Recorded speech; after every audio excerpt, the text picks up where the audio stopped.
নমস্কার। অনেকদিন হয়ে গেল আপনারা প্রত্যেকেই কিন্তু একটা সমস্যার মধ্যে আছেন, সেটা হলো ইউটিআই পিএসএ পোর্টাল রিলেটেড।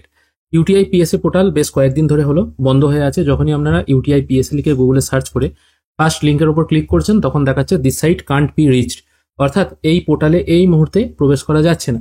তবে মোটামুটি আজকে শনিবার, আগামীকাল রবিবার, সোমবার বা রবিবার কালকের মধ্যে এই পোর্টাল ঠিক হওয়ার কথা। এখনো পর্যন্ত অফিসিয়ালি যা উত্তর উঠে আসছে তাও এখনো পর্যন্ত গ্যারেন্টি নেই, তবে আশা করা যায় কালকের মধ্যে হয়তো এই পোর্টাল ঠিক হয়ে যাবে। তো এই মুহূর্তে দাঁড়িয়ে আপনারা যারা কুপন কিনে রেখেছেন বা ব্যালেন্স অ্যাড করে রেখেছেন ইউটিআই পিএসএ পোর্টালে, আপনারা কেউই কিন্তু এই মুহূর্তে ব্যবহার করতে পারবেন না। তবে চিন্তার কোনো কারণ নেই, এটা শুধু আপনার সাথে হচ্ছে না, যাদের ইউটিআই পিএসএ পোর্টাল আছে প্রত্যেকেরই কিন্তু একই প্রবলেম। তাই ঘাবড়ে যাওয়ার বা চিন্তা করার কিন্তু কোনো রকম কারণ নেই। তবে আপনারা যারা আমার ইউটিউবের ভিডিও দেখে প্যান পোর্টাল নিয়েছিলেন, এই প্যান পোর্টালে মানে যেখান থেকে আপনারা ওয়ালেটে টাকা অ্যাড করেন, সেখান থেকে কিন্তু আপনারা এনএসডিএল প্যান কার্ড সার্ভিসটা পেয়ে যাবেন। এনএসডিএল প্যান সার্ভিস কিন্তু এখনো চালু আছে এবং খুব স্মুথলি কাজ হচ্ছে, কোনো রকম কিন্তু প্রবলেম নেই। এনএসডিএল থেকে আপনারা ইকিউআইসির মাধ্যমে মানে আধার ইকিউআইসির মাধ্যমে পেপারলেস প্যান কার্ড অ্যাপ্লাই করতে পারবেন।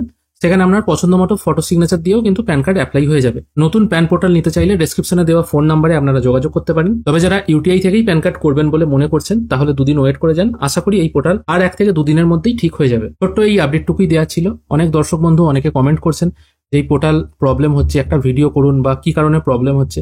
দেখুন, হয়তো সার্ভার মেনটেনেন্স চলছে, আর যেহেতু এটা ফিনান্সিয়াল ইয়ারের মিডিল মানে এপ্রিল থেকে ফিনান্সিয়াল ইয়ার শুরু হয়েছে এবং সেপ্টেম্বর 6 মাস হয়ে গেছে, এবার 6 মাসের মাথায় হয়তো কোনো বড় রকমের আপডেটের কাজ চলছে, সেই জন্য হয়তো এই পোর্টাল আপাতত বন্ধ হয়েছে।